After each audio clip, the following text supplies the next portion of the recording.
প্রিয় দর্শক, crime addition team আপনাদেরকে আজ এক গাজার বাজারে নিয়ে যাবে, যেই বাজারে বুদ্ধি করে গাজাকে ডাকা হয় সিদ্ধি, আর মাদকাসক্তরাই নাকি সেখানকার সাধক।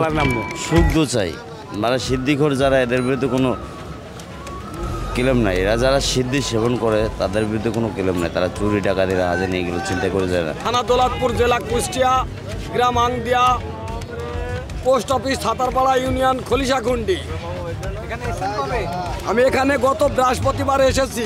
সিদ্ধি নাকি তাদের সব রোগের ওষুধ।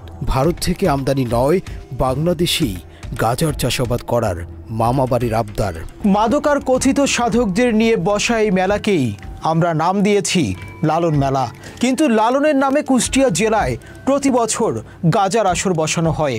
সিদ্ধি খাওয়া সাধকদের সাধনার তলে তলে আরও কত কিছু চলে, তা নিয়েই আজকের ক্রাইম এডিশন।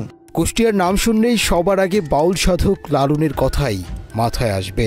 তবে এর বাইরেও পশ্চিমবঙ্গ ঘেঁষা এই জেলা অনেক কারণে বিখ্যাত।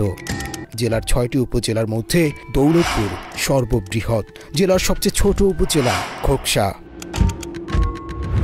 বহু কবি সাহিত্যিক জন্ম নিয়েছেন কুষ্টিয়া জেলায়।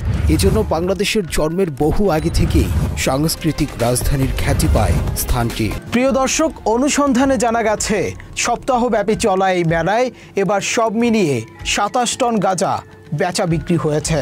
কিন্তু এত মাদকের যোগান আসে কোথা থেকে? কারা চালায় এই গাজার বাজার? নামে লালনের উৎসব হলেও ভেতরে ঢুকতেই যেন মনে হয়েছে সেখানে চলছে মাদকের উৎসব। লালনের সঙ্গে মাদকের কোনো রকম সম্পর্ক না থাকলেও এই মেলাকে কেন্দ্র করে চলছে মাদক বিক্রি ও বসেছে গাজার আসর।